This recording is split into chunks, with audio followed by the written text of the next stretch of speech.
This year, on the autumn equinox, I went soul-searching in the mountains. What follows is an account of my journey there.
Exactly 6 months ago, I wrote that I needed peace and solitude in nature. I found the passage inside a notebook while on this trip, coincidentally. I had only filled in the one page and then forgotten the book in the dash of my car. Life is funny that way.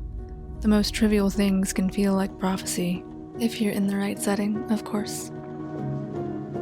I grew up with a view of these mountains everywhere I went, sprawled out like a dormant and mysterious creature at the edge of my small world. So to travel here, finally, after years of dreaming, is to see the beast awaken, unfurl its blue wings, and fly far into the horizon. I am awake now too, flying with it. I feel like my soul has been called by the majesty of this ancient land. My ancestors settled here among the slopes long ago, and my grandmother grew up here. But the Appalachians are older than time itself. These mountains possess their own magic, and I am spellbound.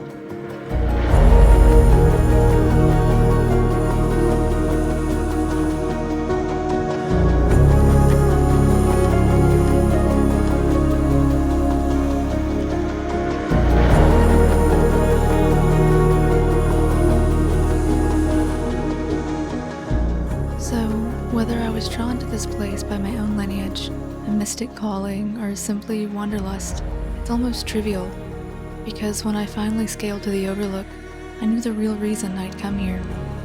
It's a feeling I can't put into words, but I will try. Have you ever felt called home? A longing for a time or a place you've never experienced? I finally felt at home here, even for the fleeting moments spent on the mountaintop. I feel a sense of wholeness and belonging that so many of us search for in vain. This transcends any logical explanation of why and what if.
On this trip, I was able to explore the forest to my heart's content, filling my own cup with magic and whimsy, but I also found a sense of closure here. Up until this point, I'd had the distinct feeling that something in my life was coming to an end. And I don't mean this to sound scary. Endings are natural. Even the brilliant green of this rugged land will fade soon. The Oak King still cloaks the mountain slopes in summer green hues, but soon that will fray into autumn, and the crone of winter will sit atop her evergreen throne of ice and pine boughs for a time. Change is imminent on the mountain, but nature is cyclical. I think I found exactly what I was looking for here, even if I can't quite put it into words just yet. I've talked a lot about healing this year and finding my place in the world as an adult. The feelings I have now, uncertainty for my future, my career, confusion on my identity, that will all shift and change with time. Even now, only a few short weeks after my trip, I'm already feeling more confident in my purpose on this earth. It was really important for me to connect with part of my roots and, of course, to experience the beauty and mystery of the mountains all on my own.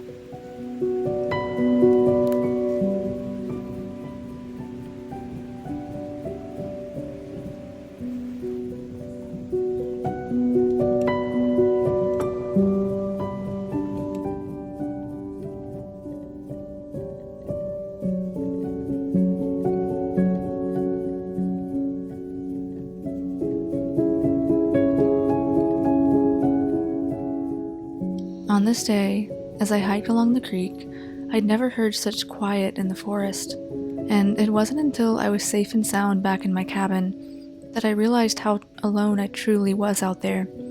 This was definitely a reminder to be my own best friend. I'm thankful for the many insights I gained on this trip, not the least of which is that I am a lot stronger than I give myself credit for. When you're hiking alone in the wilderness with nothing but your own thoughts and the possibilities of seeing bears, you may come to the realization that you must love and nurture yourself. To have that foundation of love and intrinsic support will get you through almost anything, I believe.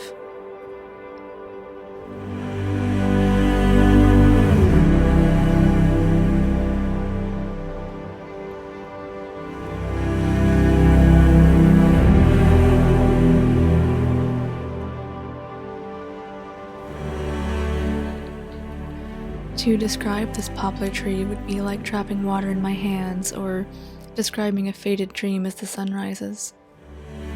This single tree is what remains of the old-growth forests long forgotten in this land. I cannot possibly convey the power and essence that I felt at the base of this 400-year-old giant. I knew I was in the presence of something powerful. Even though other hikers have vandalized the trunk over the years, even those marks made by man have already started to erode. I took a lot of strength from this tree to make it through my hike back to the cabin. I'm very, very thankful.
Good evening, you guys.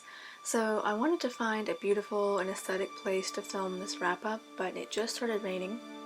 So since it's my final night in this cozy little cabin, I thought that I could just film it here and call it a day. So what can I say? I have always wanted to make a video like this ever since I started YouTube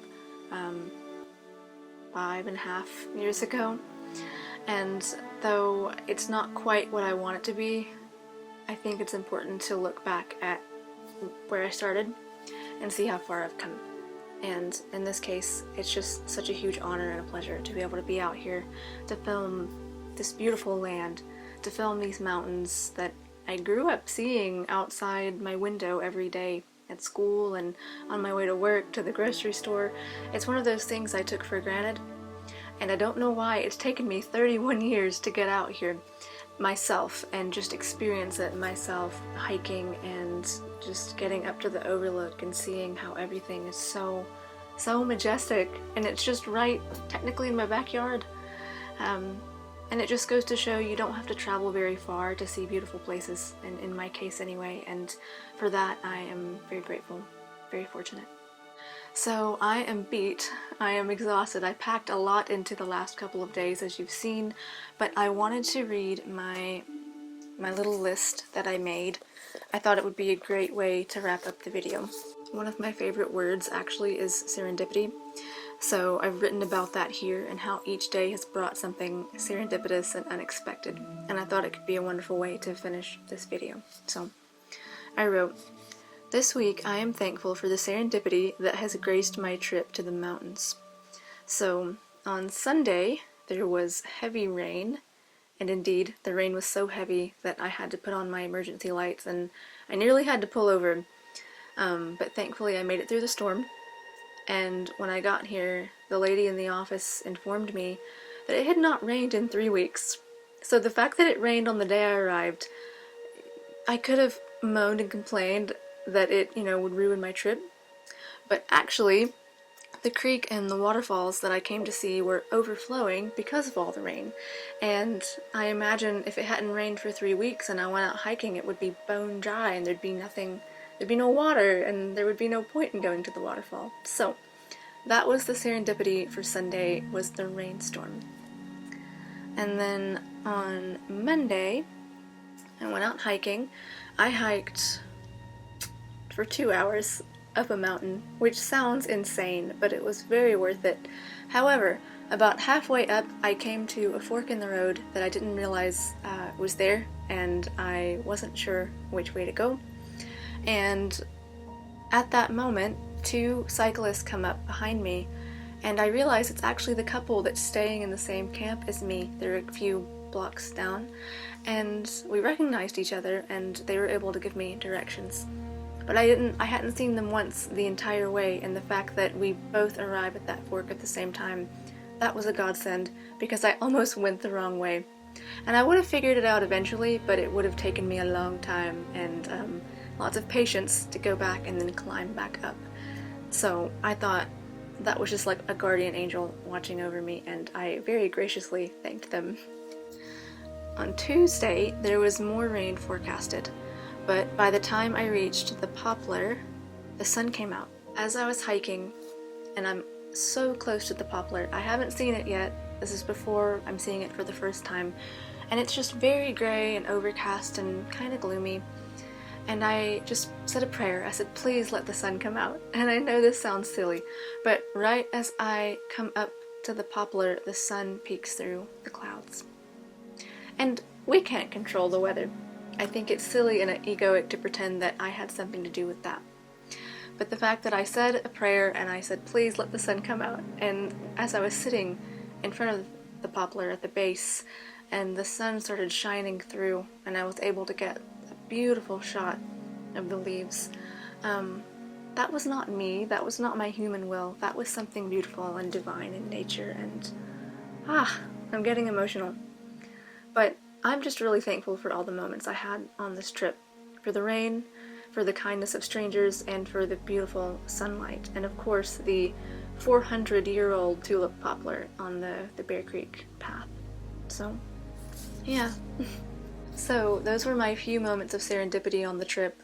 There was so much more I wanted to share with you guys, but like I said, I am beat and I am just ready to lay down and relax because I'll be packing up to go home tomorrow. But I'm really excited to get all of this edited for you guys, and by now you will have seen it, so let me know what you think of this video. And yeah, if you're feeling uncertain about taking a trip within reason, I encourage you to be brave and know that you are smart enough, you're brave enough, you are strong enough to do the things that you set your mind to. And if you're feeling called to something, listen to it. Don't ignore the call. It's not a linear path. I wasn't called to a mountaintop and given some divine instruction like this is where you should take your life from now on. No. If anything, I was faced with more questions, and I was faced with my own humanity. Nature can be very humbling in that way. But I think that's beautiful because it's not about going from point A to point B. It's about the full journey, the full experience. Anywho, I'm rambling now, but I just want to say thank you to everyone who has watched this far. I hope you've enjoyed this video. I very much want to continue making videos like this. Of course, this was a grand scale because I did travel a little bit for this trip, but there's always more in the future. So, anyway, wherever you are, a mountaintop or the beach or a rainforest, I'm wishing you well. Thank you so much for watching. I will talk to you very soon. Goodbye. Thank you.